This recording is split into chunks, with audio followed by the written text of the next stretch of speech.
दोस्तों नमस्कार, स्वागत है आपका आज के कार्यक्रम में। पिछले कुछ दिनों से संसद में और सड़क पर, अखबारों में, टीवी पर 2 मुद्दे बड़ी प्रमुखता से घूम रहे हैं। दोनों में कुछ समानता है, हालांकि अगर खबर के तौर पर देखा जाए तो कोई समानता नहीं है, लेकिन समानता क्या है वो भी मैं आपको बताऊंगा और इसके पीछे बॉलीवुड कैसे जुड़ा हुआ है वो आपको समझने वाली बात है। सबसे पहला जो मुद्दा है वो है मिसिंग चाइल्ड का। संसद में संदीप पाठक जो पंजाब से सांसद हैं, उनको अचानक बोलने की जरूरत पड़ी कि दिल्ली में जो बच्चे हैं वो गायब हो रहे हैं ज्यादा। ये मामला पहले, ये मिसिंग चाइल्ड के बच्चों का जो मामला था, ये पहले मुंबई में चल रहा था। पहले ये प्रोपेगेंडा, मतलब ये खबर, अगर प्रोपेगेंडा नहीं माना जाए, हालांकि दिल्ली पुलिस इसको पेड प्रमोशन बोलती है, प्रोपेगेंडा के तौर पर बोलती है। वो कैसे बोल रही है, क्यों बोल रही है, वो भी आपको आगे समझ में आएगा। लेकिन सबसे पहले ये मुद्दा मुंबई में उठाया गया, लेकिन मुंबई पुलिस ने तुरंत इसका काउंटर किया और वो खबर को रद्द कर दी गई। और उसके बाद फिर ये मुद्दा उठा दिल्ली में साथ में संसद में संदीप पाठक जैसे लोग जो राज्यसभा सांसद हैं, उन्होंने इसको उठाया और उसके बाद फिर यह मामला अखबारों में, टीवी चैनलों पर बहुत सुर्खियों में छा गया।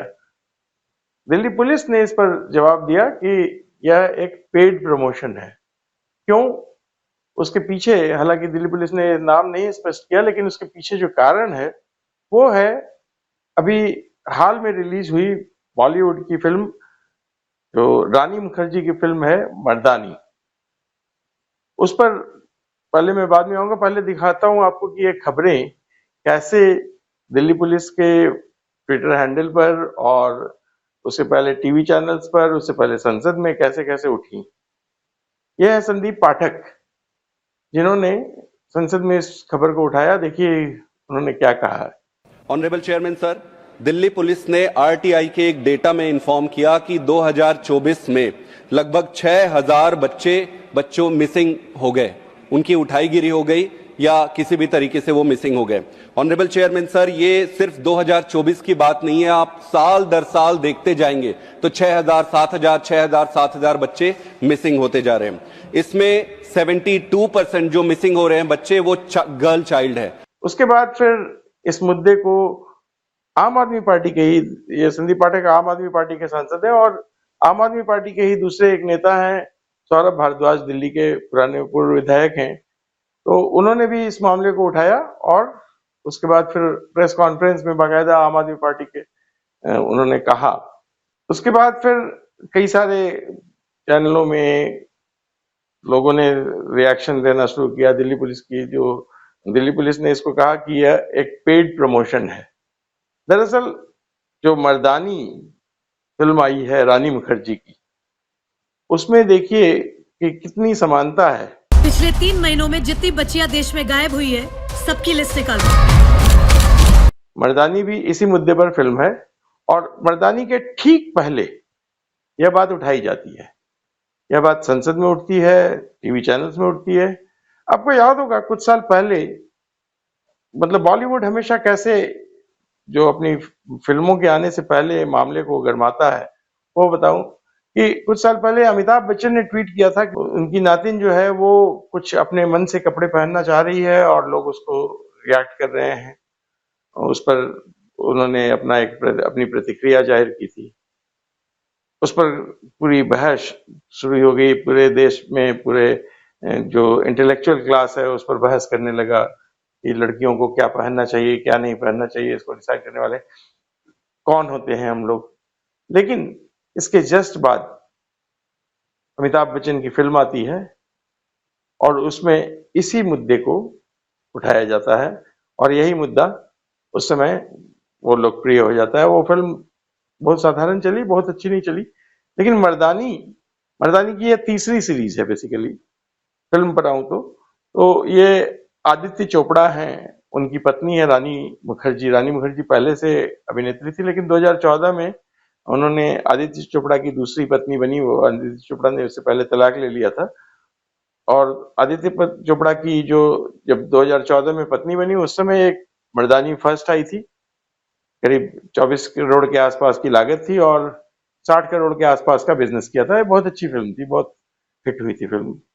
उसके बाद फिर मर्दानी 2 आई उसके कुछ साल बाद, तो उसमें भी लगभग 24 करोड़ के आसपास का बिजनेस मतलब इन्वेस्टमेंट था और 25 करोड़ के आसपास का, और उसके बाद फिर करीब 60-62 करोड़ के आसपास का इसने बिजनेस किया और उसको भी हिट में काउंट किया गया। अब ये मर्दानी 3 में बजट ही इन्होंने 60 करोड़ के आसपास का रखा हुआ है। बड़े स्तर पर बनाई है क्योंकि बहुत साल बाद और कुछ सालों बाद कई खर्चे बढ़ जाते हैं, तो हो सकता है कि इस कारण से यह करीब 60 करोड़ की फिल्म है और इसको अभी तक मतलब जो इस तरह के प्रोपेगेंडा है इस तरह से हिट किया जा रहा है क्योंकि ये अपने दम पर, रानी मुखर्जी की उम्र भी अब काफी हो गई है और ये अपने दम पर फिल्म दर्शकों को हॉल में लाने की कोशिश में सफल नहीं हो पाई है। तो जो भी हो, इस तरह का प्रोपेगेंडा चलता रहता है और बॉलीवुड का एक पुराना नाता है प्रोपेगेंडा से। लेकिन इस प्रोपेगेंडा में अब राहुल गांधी कैसे शामिल हो रहे हैं और इस तरह का प्रोपेगेंडा अगला क्या है, यह आपको बताने की जरूरत है।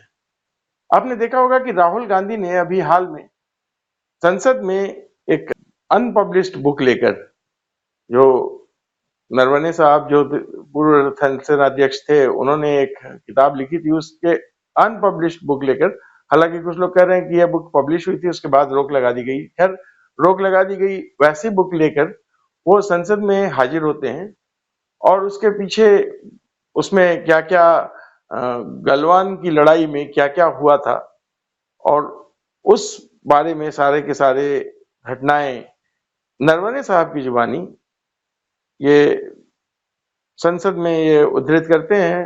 हालांकि इसके बाद इसको पार्लियामेंट के रिकॉर्ड से हटा दिया गया, लोकसभा अध्यक्ष ने इनको अनुमति भी नहीं दी आगे बोलने की, तो उसके बाद वॉकआउट कर लिया और राजनीतिक ड्रामा अलग हुआ। फिर चर्चा शुरू हो गई कि कैसे गांधी फैमिली ने, नेहरू जी ने कई सारी किताबों को कैसे बैन किया था, इंडिया में बहुत सारी किताबें बैन हुई, उसके बारे में भी तरह तरह की चर्चाएं शुरू हो गई। लेकिन बात यह है कि यहाँ इस किताब से बॉलीवुड कैसे जुड़ा हुआ है। दोस्तों, आपको सलमान खान की आने वाली फिल्म का नाम पता होगा, उसका नाम है बैटल ऑफ गलवान। ये वही गलवान की लड़ाई है जिसके बारे में नरवणे साहब लिख रहे हैं कि उन्हें मोदी जी ने कह दिया कि ठीक है आप अपनी मर्जी से निर्णय लीजिए। तो अपनी मर्जी से निर्णय लेने के लिए अगर सेनाध्यक्ष को कह दिया तो उसमें कौन सी मतलब बड़ी बात या गलत बात होगी। हालांकि मतलब जैसे इनको लगता है राहुल गांधी को कि हर एक फ्रंट पर खुद जाके नेता लड़ता है, लेकिन वास्तव में जब सेना लड़ रही है तो सेना का डिसीजन सुप्रीम होता है। और अगर नरवणे साहब ने लिखा है, हालांकि अभी तक इसकी कोई पुष्टि नहीं हुई है और इस तरह की कोई खबर मतलब कोई चर्चा में भी नहीं आई है। नरवणे साहब ने भी अपनी जो मुद्दे हैं उनका कई इंटरव्यूज दिए उन्होंने, लेकिन उन्होंने कोई जिक्र नहीं किया इसका। लेकिन इसके बावजूद चर्चा में यह है कि नरवणे साहब को प्रधानमंत्री मोदी ने और रक्षा मंत्री ने कह दिया कि आप अपनी विवेक पर लड़िए। तो अपने विवेक पर लड़ना जो है वो हमेशा, बैटल ऑफ गलवान चीन के साथ एक युद्ध था और उसमें नरवणे साहब के जो लेख, जो वर्ड्स उद्धृत किए गए हैं उनके मुताबिक उस समय टैंक आ रही थी चीन की तरफ से और उसको रोकने के लिए वो बार बार हेडक्वार्टर से आदेश मांग रहे थे, जबकि नरवणे साहब अगर सेनाध्यक्ष हैं तो उनको सेनाध्यक्ष के तौर पर खुद डिसीजन लेना चाहिए। यह एक अलग बहस का मुद्दा है, लेकिन इस मुद्दे को सीधे अब जवाब दिया जाएगा सलमान खान की तरफ से, या सलमान खान इस मुद्दे को बनाएंगे, या सलमान खान की फिल्म के पहले इस मुद्दे को कांग्रेस के जरिए उठाया गया है या विपक्षी पार्टियों के जरिए उठाया गया है। यह एक, हालांकि ये सारे जो जवाब होते हैं, अभी मर्दानी में जो दिल्ली पुलिस ने अपना ट्वीट किया, आपने देखा होगा कि उसके जवाब में बहुत सारे लोगों ने लिखा कि घटनाएं तो बढ़ रही हैं, लेकिन वास्तव में अगर उस ट्वीट का कुछ एक जवाब आया है ऋषि बागड़ी साहब का, जो ट्विटर पर काफी एक वेल नोन हस्ती हैं, उन्होंने लिखा कि कुछ साल पहले गुजरात में भी ऐसे ही एक मुद्दा उठाया गया कि गुजरात की पुलिस को बदनाम करने के लिए केरला स्टोरी फिल्म के लिए, केरला स्टोरी फिल्म जब आई तो उसको काउंटर करने के लिए गुजरात में उठाया गया कि गुजरात में भी बहुत सारी लड़कियां मिसिंग है, जबकि गुजरात पुलिस ने उसका बताया कि जितनी भी मिसिंग है उसमें से 90% से ज्यादा केसेस सॉल्व कर लिए गए हैं। दिल्ली पुलिस ने अभी फिलहाल इसको पेड प्रमोशन बताया है और उसके जवाब में उन्होंने बताया है कि ये जो आंकड़े हैं वो देखिए अगर तो हाल के वर्षों में घटे हैं। उन्होंने माना कि ठीक है घटनाएं हुई हैं, लेकिन इस आंकड़े को घटने के क्रम में देखा जाए न कि बढ़ने के क्रम में। इस आंकड़े को सेंसेशनलाइज किया गया, इसलिए किया गया कि यह फिल्म अभी आनी है। हो सकता है कि बैटल ऑफ गलवान को जो लोग प्रचारित कर रहे हैं उनके भी स्वार्थ जो हैं यह सलमान खान की आने वाली फिल्म से जुड़े हैं। पता नहीं आगे क्या होना है, लेकिन और इसका असर क्या पड़ेगा लोगों पर। लेकिन बॉलीवुड जो जिस तरह से डर्टी पॉलिटिक्स करके अपनी फिल्मों को चर्चा में लाती है, यह बेशक बेहद शर्मनाक और बेहद निंदनीय है। मैं इसकी कड़ी निंदा करता हूँ। आप लोगों का क्या मानना है हमें कमेंट करके जरूर बताइएगा। आज के वीडियो में इतना ही। अगले वीडियो में फिर किसी और मुद्दे के साथ आपके सामने उपस्थित होंगे। तब तक के लिए धन्यवाद। नमस्कार। जय श्री राम।